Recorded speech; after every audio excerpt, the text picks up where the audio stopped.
So yeah, as Dan says, I'm in my 4th year currently, and my master's project this year has been looking at reducing the impact of construction through the application of production engineering principles.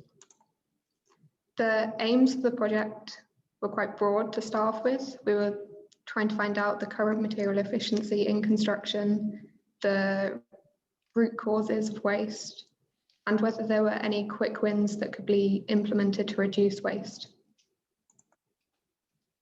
The context, I'm sure as you all know, the UK government has set a legal commitment to net zero carbon by 2050, and capital carbon from construction is responsible for over 11% of global emissions. As you can see from the graph, while the in-use emissions have been under the spotlight and have actually reduced, the capital carbon has increased in the same time period. And then in the last 100 years, manufacturing processes have become much more efficient, reducing waste, but construction has really lagged behind in this progress. The method that we set out to use was a zero loss yield analysis.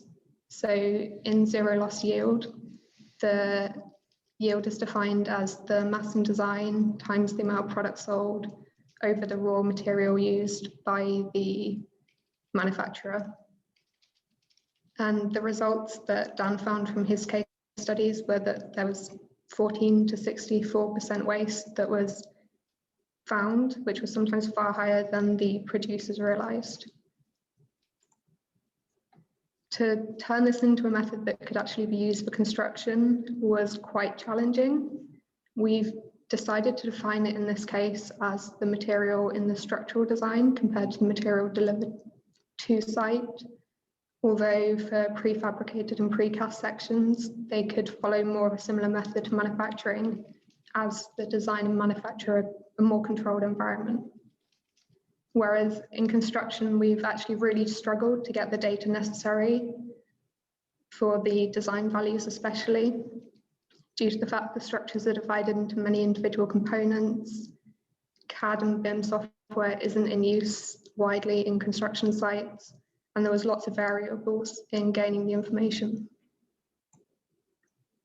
To start by bounding a particular material I was going to focus on, I looked at where the influence of emissions was coming from.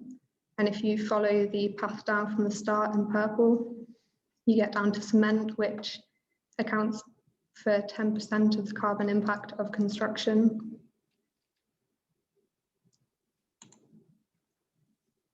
And then to start to build an idea of where the different variables were coming into the process, through the use of many post-it notes, I've created this tree diagram. And if you follow up from the bottom, looking at the material needed to achieve the basic goals of the infrastructural building design project, at each stage in pink where increased embodied carbon can come from.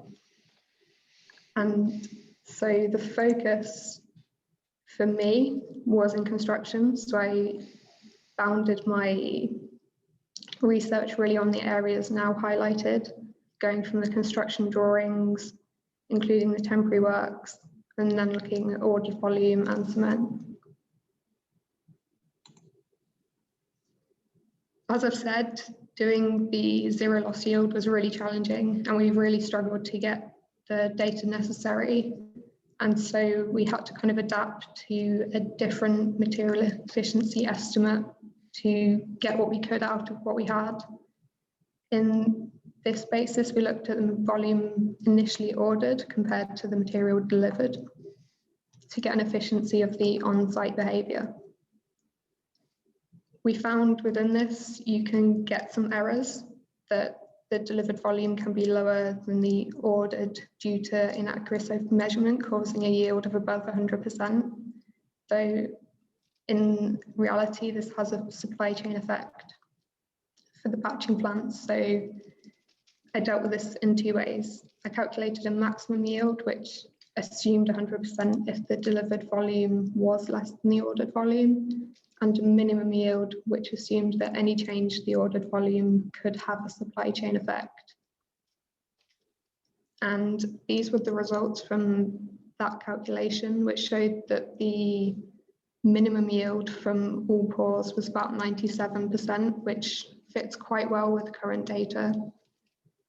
But when we split out to looking at the volume of pores in particular, you can see that when the pore size reduces, the efficiency also decreases. So it shows that for small pores of less than 14 and 7 meters cubed, you're actually expecting up to 3 times more waste than you would expect in larger volumes.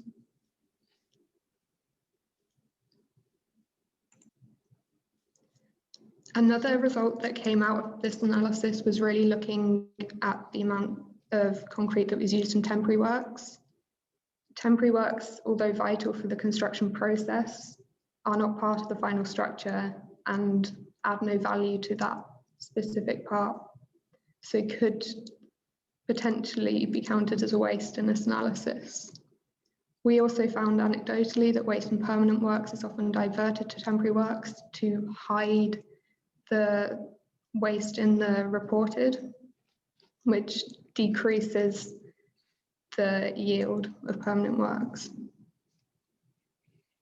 At the moment, the low cost of concrete means that alternative products and procedures are not often considered, and this is something that we really feel should be looked at more closely and should play more of an important part towards the beginning of the design process. One of the zero loss case studies that we have been able to do is presented here, and it was very interesting. So it was from a large infrastructure project, and it was a pour of 3 concrete reinforcement sections with volume greater than 200 meters cubed. And as you can see, there was a large difference between the waste as recorded on site and the waste as defined in the project boundaries. And especially in the case of the rebar, there was a large overuse of material when compared to the design. And in this case, the material delivered had been changed because they decided to use prefabricated sections. And while this meant there was no on-site waste, in reality, it used 45% more material than was specified in design. The insights we've gained is that the necessary data to complete zero loss analysis is not captured currently, making it very challenging. The accurate values from waste and pores isn't captured, and the destinations of waste, if not to landfill, are not always. The design values are not readily available or used by some contractors, but we have found that where the contractor is using BIM, then it is far more available. And we found that reducing concrete used in temporary works has the largest potential impact according to the current data. The construction industry does have a large amount that they can control. We can control the quality of data recording. We can choose suppliers with high yield to reduce waste before concrete reaches the site. We can improve on-site estimates and measurement by use of BIM and other design tools. And we can look at alternatives for temporary works design using innovative solutions. The next steps for the project are to complete further case studies to find a better estimate of the zero loss yield, making suggestions on the data to collect and how to analyse for future use on projects, further work on the cement content of concrete in comparison to the design requirement, and engaging with industry further. And while I'm quite close to the end of my project, I just started writing up the draft. Hopefully this will continue with further students in the future. Thanks.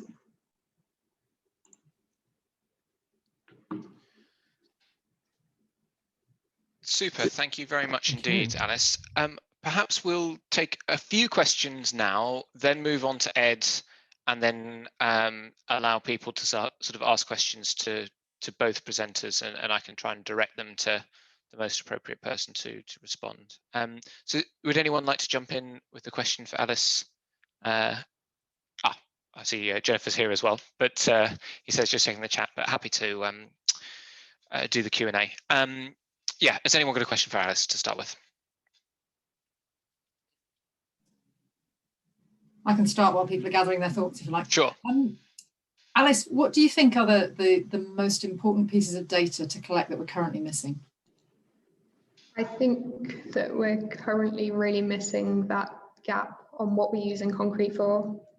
I don't think I really mentioned it in that presentation, but there's also the use of concrete once it's got to site, whether it's for a piece of rework, whether it's actually gone to a temporary works use or just been kind of left for a skip. It's data that's reliant on the site engineer writing a little comment, and that isn't a very robust way of collecting data. Thank you. Okay. Ed, do you want to, unless there's someone else jumping in, I'm not saying, sorry? Phil Proctor's got his hand up to ask a question, I think. Oh, why is that not coming up for each? So he does. Phil, please go ahead. There we are. It was just a quick question around the kind of the reusability of modular construction components, and actually maybe the data around where those modular pieces are that could be reused in the future was sort of something that was kind of thinking of. Just wondered if you had any views on that, Alice. This might be more an Ed question than an Alice question. Okay. But Ed, can you answer that without too many spoilers as to what you're thinking about? Or sorry, I missed the question.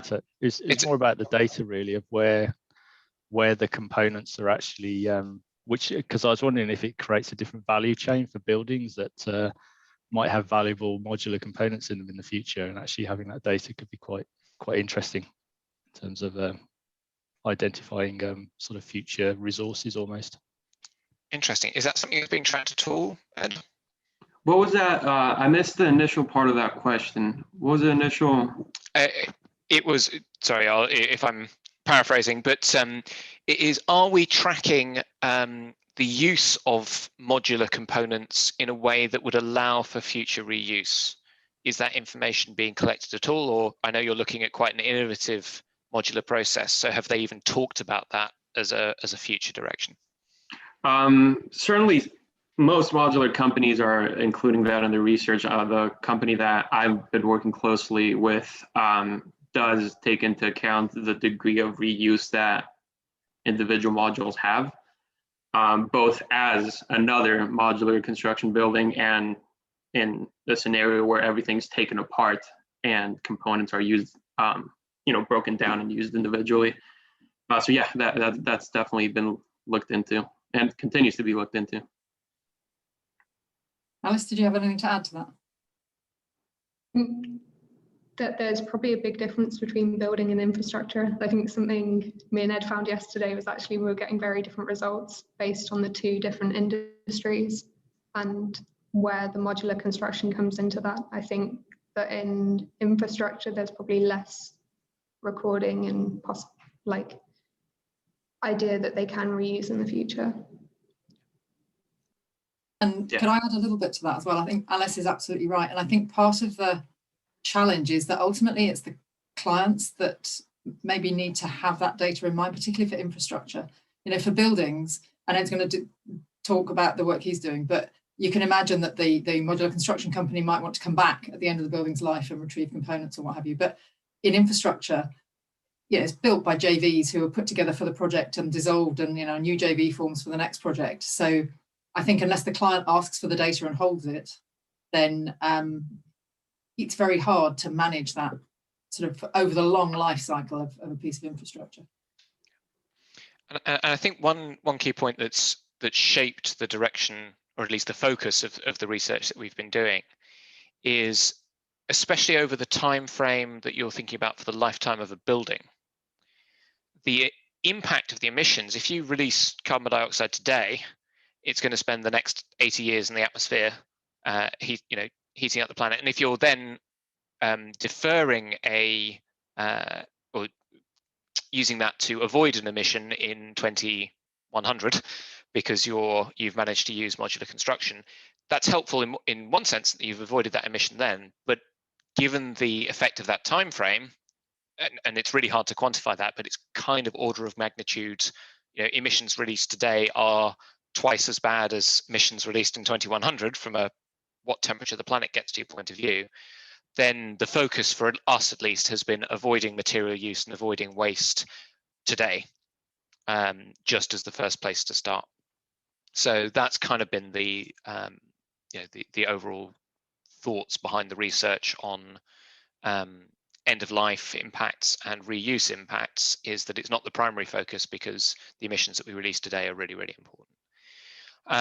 Doesn't mean then that that aspect isn't important, but in this quite exploratory phase, we've focused on what's being done today. Any other questions? I've got the list up in front of me now, so if people do put their hands up, I'll actually be able to see them, which is quite helpful.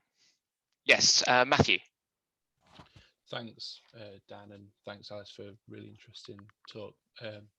Yeah, just as an introduction to myself, I've sort of jumped in here representing Karen Alford of the Environment Agency. She asked me to pop along, and really the interest from my perspective in this is around the modern methods of construction drive and the sort of increased emphasis, I guess, on off-site manufacture. And there was an interesting statistic in your talk, Alice, which was that the use of prefabricated steel reinforcement cages led to an increase of 45% in terms of the mass of the steel used. And yeah, that just really piqued my interest, because we're sort of trying to drive more off-site manufacture while balancing the requirements for sustainability and lower carbon and more efficient design. So I was just wondering if you were able to give any sort of explanation for why that increase in steel was observed, such that we might learn from that and make sure that doesn't happen in the future, I guess. Thanks. Yeah, I think firstly, it's really hard to say whether this is happening on a wide scale because of the difficulties we've had in getting a large amount of data. But in this case, because the design was changed post the drawings coming to the contractor, the best way for them to, oh, the lights just turned off.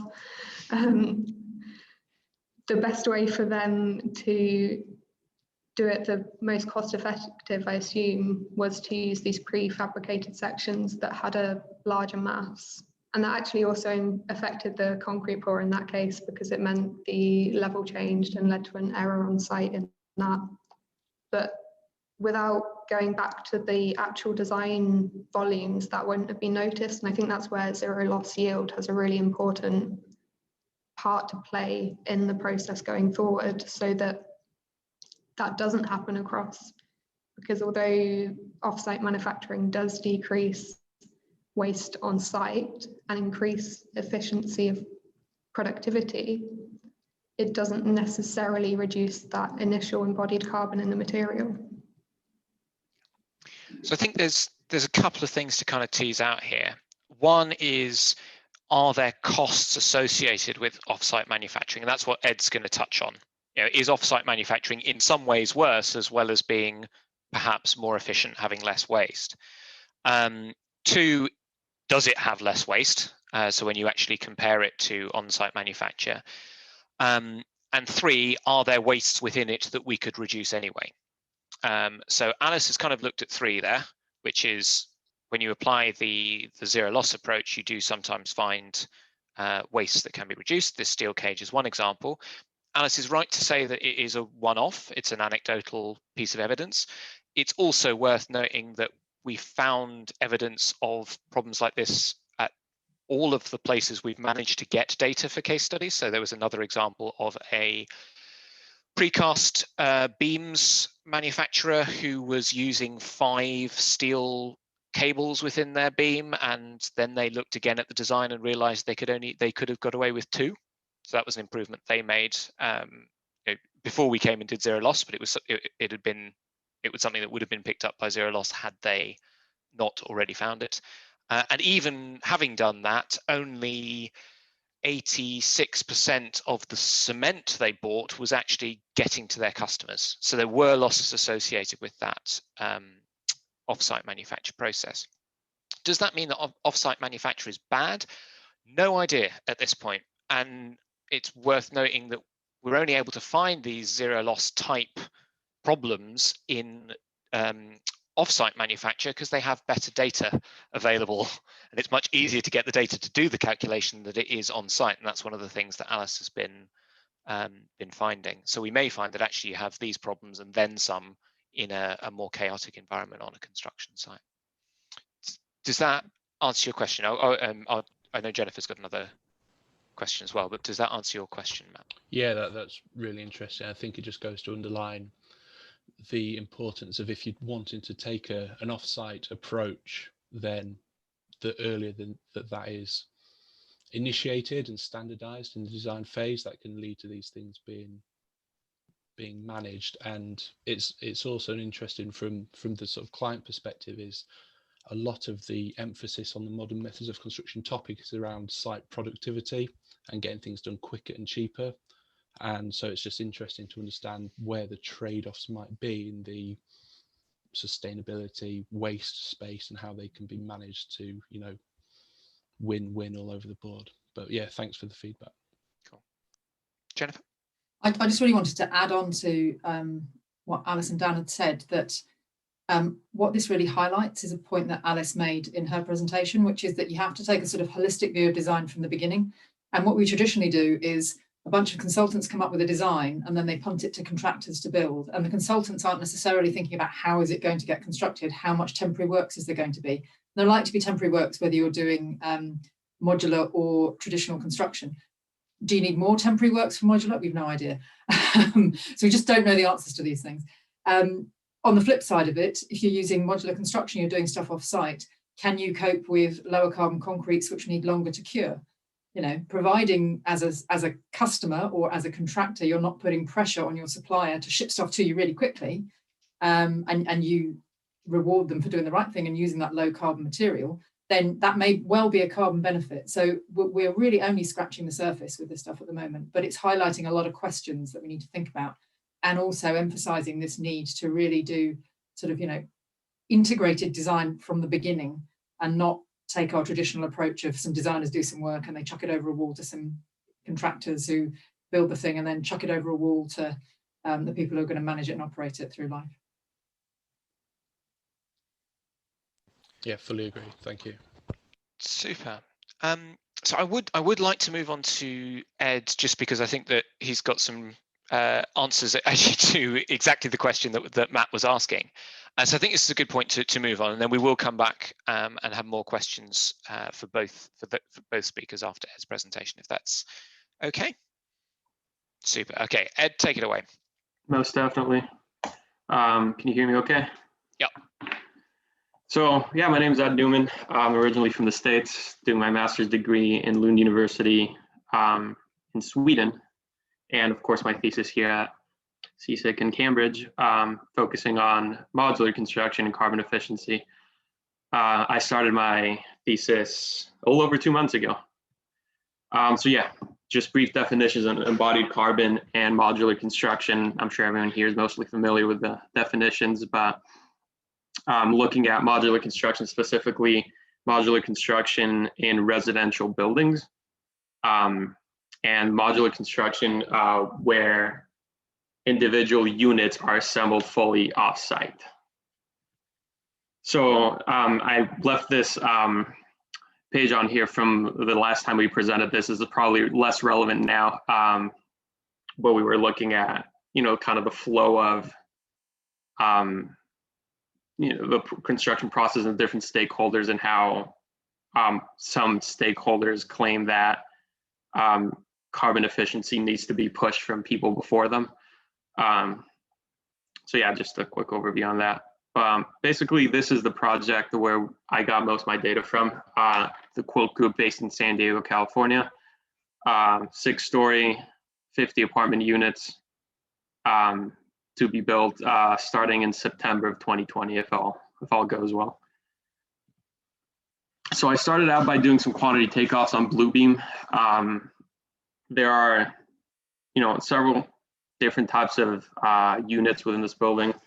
You got, you know, your A, your B, your C units, which have different dimensions. So I dimensioned everything, all the different types of walls, ceilings, floors, interior partitions, in order to get just a rough quantity of the different materials that we're going to have going into this building. I also used the actual bill of materials to kind of support those quantities. Now, based on conversations with the owner of Quilt, it was apparent that there was going to be some material surplus when you compare modular construction to a building that would be conventionally built. Aside from, a lower living space per building footprint, if you have Lego blocks essentially being stacked on top of each other, you have a little bit less flexibility on usable living space. But mostly what we were looking at is the doubling of the interior P3 walls, which you can see right here. A conventionally built building would only have one of those walls rather than two. And also a doubling of the structural light gauge steel between the layers going up each level, the ceiling / floors. They have more structural material because of the fact that each module needs to be able to stand on its own, and also because of the stresses during transportation, picking and placing. So in order to figure out what the material discrepancy would be between these two, I kind of went into Excel and plotted, the different quantities of different materials that go into each type of wall and that go into each ceiling and flooring. And we were able to get, percentage of increase on square meters per material. And then I was able to kind of convert that into, okay, well, what does that mean for carbon cost? So using a different report from University of Uppsala, who looked at the embodied carbon of a similar residential building, I was able to kind of size our modular quilt project. So initially I just did an overview of the structural elements, comparing with conventional and modular builds for the quilt project. And you can see the values that we got here. I don't know if you can see my mouse or see exactly what I'm pointing at. There we go. So I got those values right here. Again, just structural materials, wall ceilings, stuff like that.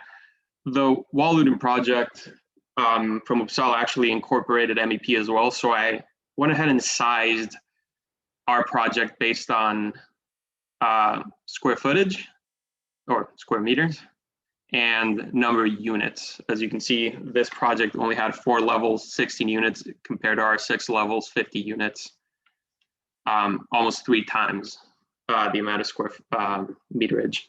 So going along with kind of worst case scenario, every step of the way, I realized that worst case scenario, if you build this building using modular methods compared to conventional, you'd have an increase of about 5% in embodied carbon. So that's the latest value I've gotten. We're working on hopefully refining that value a little bit more, but that's a value that we're working with right now. Piggybacking a little bit on Alice's presentation, we can see that there's a negative effect on carbon efficiency when you look at structural design, particularly due to overspecification, but there's also, of course, all these positives when using modular methods. So I just wanted to point that out using her own chart. That's a valuable thing to take a look at. So what's next for my project? Ideally, we want to get some data on construction waste in a conventionally built project.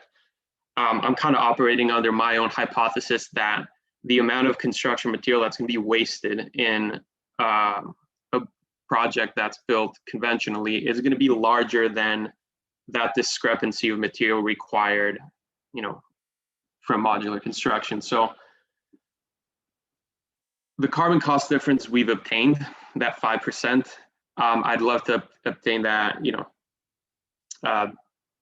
quantity of material wasted or quantity of material overspecified, and kind of compare the two values and see, okay, yes, we're using more material when building in modular methods, but that amount of material is more or less around the same as the amount of material that's wasted due to conventional methods. Kind of operating under the assumption that material construction generates no waste, And of course, while the project that I'm evaluating right now is subject to changes, we're kind of operating based on the assumption that, you know, the bill of materials and the data that I've obtained from the building would be final.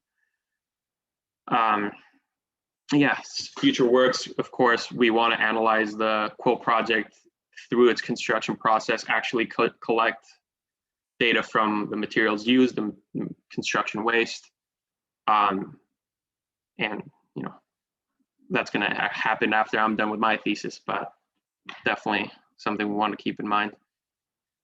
What else? I think that covers most of my projects so far. Yeah, of course not. The scope of the project doesn't look at the other benefits of modular construction, such as safety and economic savings, reduction in construction schedule. That's not in the scope of the project. But I think we're good to answer some questions.